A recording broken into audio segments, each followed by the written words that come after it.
Hi everybody, and welcome back to Lost Genre Reddit Stories. Before beginning this story, I'd like to tell you that it's not an easy story to read at the beginning. There is mentioning of bullying, abandonment, and alcohol abuse and child abuse. But as you see from the title, those are not the main topics. Now, I don't want to give too much away, so let's just get started.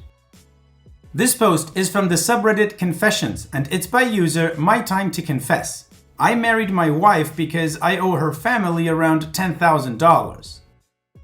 My time to shine, I guess. So, growing up, I was the usual jerk.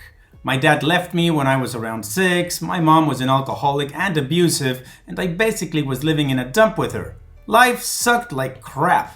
The best part was going to school. No, it was not the teachers. They effing sucked. It was my friends who respected me and accepted me for the jerk I am. I enjoyed socializing with them. They made my day. However, they were bullies. Now, I didn't give a crap about bullying. I knew it happened, but as long as I didn't do it or was the victim, I was fine. In comes this shy, scared, and nervous-looking girl in middle school. My girlfriends began to group up and bully her for almost a couple of weeks. I didn't care. I wasn't going to take part or be the victim. I just wanted to effing finish school at the time. The bullying continued for the girl. She would cry, hide, and tried to stay away from school as long as she could. When my friends locked her into a locker once, I stopped them. I guessed she used that opportunity to get to know me. When my friends skipped school, she would come and talk to me or sit near me at lunch. She would share her lunch with me since I had nothing. She helped me with my homework, which I had no idea about, and she began to pay me, which I liked. I guess in return, I stopped my friends from getting to her. I owed her that.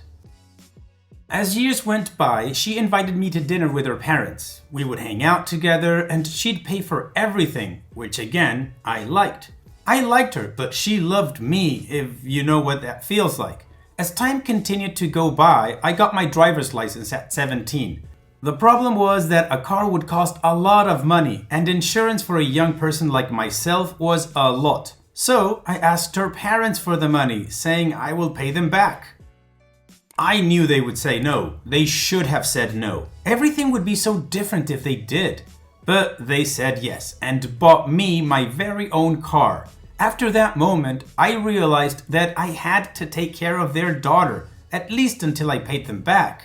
I would drive her anywhere, everywhere. We became closer and closer. She was so happy with me and always had a smile on her face when she'd see me.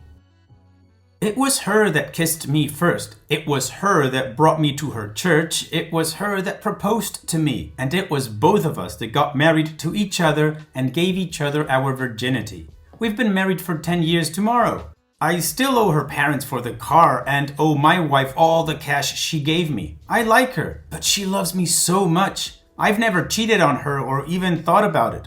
Our lives are perfect, but I wish I could let her know that I don't love her the same way she loves me.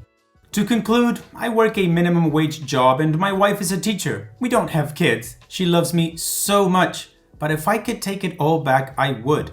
This is my confession. Feel free to ask questions. Well, OP isn't asking for judgment or advice in this confession, so let's move on with the community comments to see what they had to say. Deleted says, I don't know, man. It sounds like you do love her. I mean, you truly love her in the most important ways. You protected her when she needed it. You stuck with her for years through everything. She supported you in your time of need as well, and her family has been very supportive of you, it seems, as well. All of these things are a great foundation for a relationship. Our society has some pretty messed up myths regarding love that screw up our perceptions. We expect love to be this mystical feeling that is always there, like some movie. Here are some of the most common myths. Myth 1. Love is a feeling. If you're not feeling love, then you don't really love your partner. Myth 2. If you have to question whether or not you love your partner, you obviously don't love him or her, and it's time to walk away. Myth 3. You should just know that it's right. If you don't have that feeling of rightness, then it's clearly not right. Myth 4. You should feel head over heels in love, which means butterflies and fireworks. Myth 5. Your partner should make you feel alive, whole, and fulfilled. All of these myths screw us up if we buy into them. Sure, there might be some of these things in a relationship, but there is far more to a long-term relationship than any of that. Love is sticking around when your own ego says you don't want to. Love is being there when you really are too tired to be there. You were a jerk from an abusive home with an alcoholic mother, and this woman bonded with you and supported you. She was a bullying victim who needed a hero, and you stepped up. Sounds like a great foundation for a relationship if you ask me. I don't know if you could find anything better, to be honest. And OP responds, "Thank you for an amazing reply. I'm a quiet, angry dude, and this almost made me shed a tear." Tanman 1975 says, "I think that you're saying you don't even think of cheating on her speaks volumes. In every relationship, there will always be one person who loves the other more. It's natural and honestly to be expected. Don't feel guilty for that. Or if you do, pour yourself into being more of you, the man that she loves and makes her happy. Now that that's out, let's explore a possibility." Honestly, it's no wonder your love for her is so much less than hers for you. Love takes a certain vulnerability, and she has it in spades. You are protective of yourself by default, for very legitimate reasons. Are you secretly waiting for the other shoe to drop, for her to magically treat you like your abusive mom? Or perhaps you won't let yourself love her because you think she deserves better? Being happy doesn't explicitly require money or being worshipped. She probably needs a gruff protector, not a timid, infatuated partner. Maybe the process of getting together with her wasn't a challenge? That's your primal instincts. Evolve beyond that. Perhaps it's time to really analyze why you are so indifferent about your relationship. In the end, if she's happy with you, yes, and you're happy with being with her, you must be on some level if cheating isn't even an option. That's all that matters. Jay Treasy says, "Money has probably motivated most marriages in history in some way. Your story is great, and I think you and your wife sound good for each other. Everyone is going to doubt their marriage sometimes, but it sounds like you two are as meant to be together as anyone. You should randomly buy your wife some flowers this week." And OP responds, "Going out for lunch with her for our anniversary in a little bit. I'll probably pay for lunch and tell her I love her, if I have the courage." Additional information from OP's comments. "I sometimes get this feeling that she could have more, a better life, another man who would show her more love than I could ever do, someone who would repay her parents and laugh at her jokes, someone better than me. The comments and messages I have received make me feel like I deserve someone to beat some sense into me. Some of you say that marriage counseling and therapy would help, but I feel that is embarrassing for me. I don't know what my ideal life would be because it never happened. I just feel it should have been different." Well, it's a good thing I didn't make a commentary because those commenters said everything and said it so well. All those comments were amazing. And apparently they really did the job because they sent a message to OP. So now let's move on with the update to see what happened after this. Today I took my wife out to lunch for our anniversary. When I saw her cute face, I immediately felt different. This was due to the fact that my thread blew up with lots of advice yesterday night. I want to thank you guys and girls. You know who you are. You made me think of my wife differently today. It was the first time that I actually told her I loved her without forcing myself to say it. At first, I muttered it under my breath and my wife asked what I said. I tried a second time and again, I couldn't speak up. Then I said it aloud for the third time. My wife smiled and her face turned all pink. We remained quiet for a little while until she began to ask me about my day. We talked for a little while before we visited her parents. I told her parents that I would start paying them back for the car they had bought me when I was in my teens. They told me not to worry about it, that they were happy that I remember and visit them even though it wasn't their anniversary. We talked for a couple of hours. My wife and I returned home. It was then that I asked my wife to look at my thread. We sat down together and she read it. She began to cry while reading it and hugged me so tight. The last time I saw her cry was on our wedding night, and it was tears of joy according to her. I told her that I realized I was treating her unfairly. I told her I wanted to be more loving towards her. I told her I loved her and she was my life. She told me that I was her life, that I saved her from ending her life, and that without me, she wouldn't be happy. At this point, I was crying. To conclude, I want to thank you all again for the advice. For the people that told me to pay back my debts and leave her, I have realized that I will stick by my wife till death do us part like I had promised her 10 years ago. She is my life right now, and I don't want to have anyone by my side than her. Good night to you all.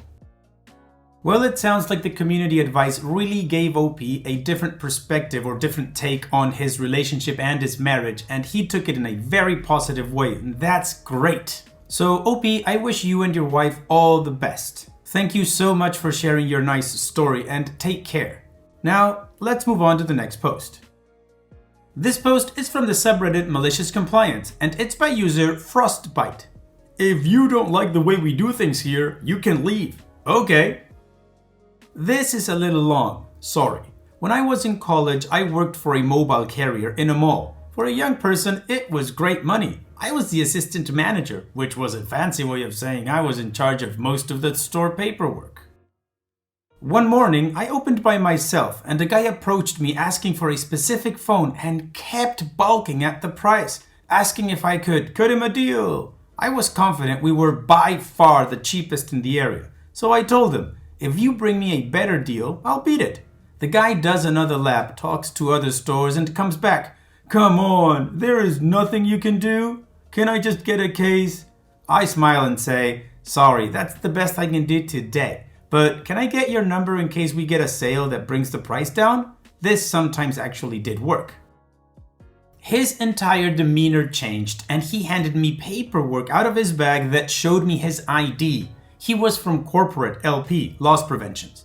Apparently, my store ranked top in the state for excessive discounts and excessive waste.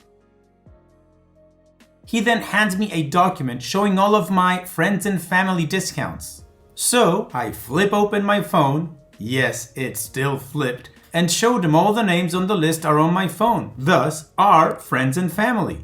He thanked me and says he'll stick around to talk to my boss and one other team member. Since smartphones aren't really a big thing at the time, the loss preventions guy starts talking to me about my job, and I asked him a little more about what exactly flagged our store.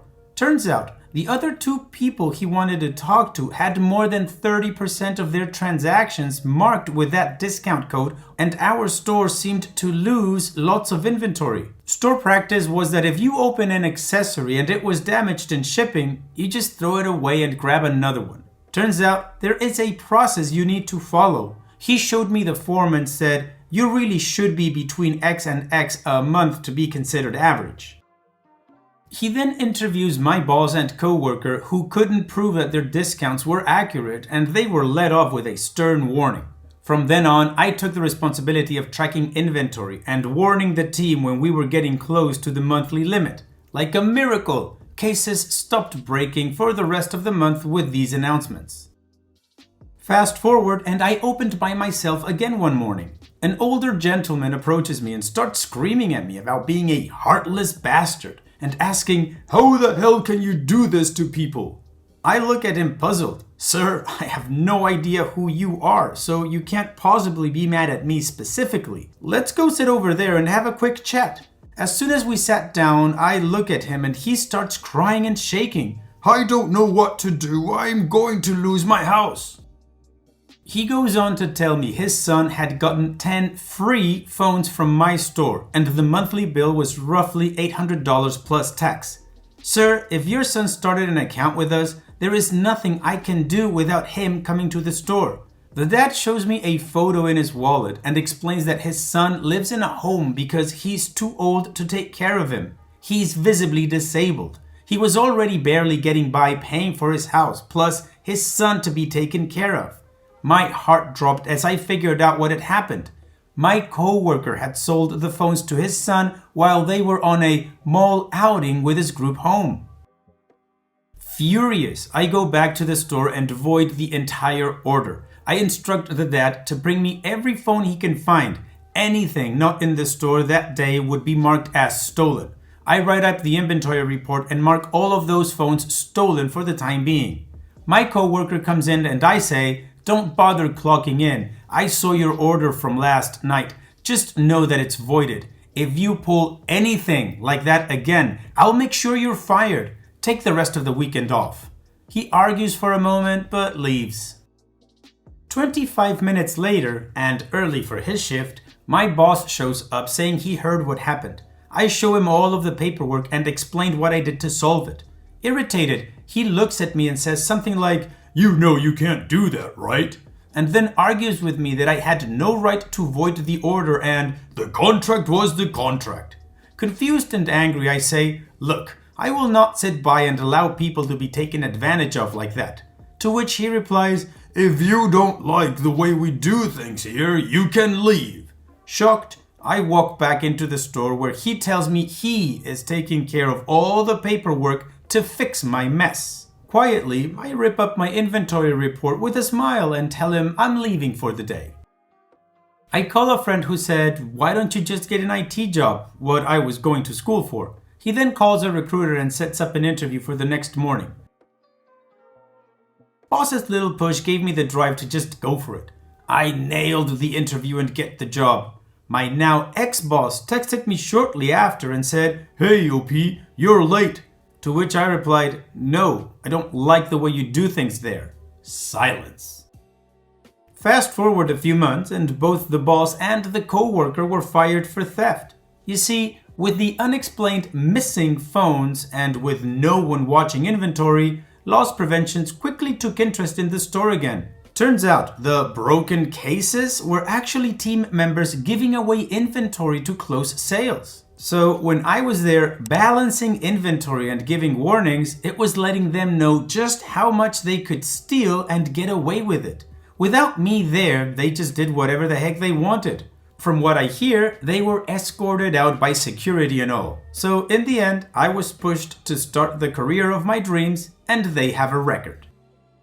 Wow, OP, first of all, good for you for going for that career that you wanted. And also, they both deserve what was coming to them. Man, they suck. And it's that time that we've reached the end of the video. I hope you enjoyed today's stories. I really did enjoy reading them to you.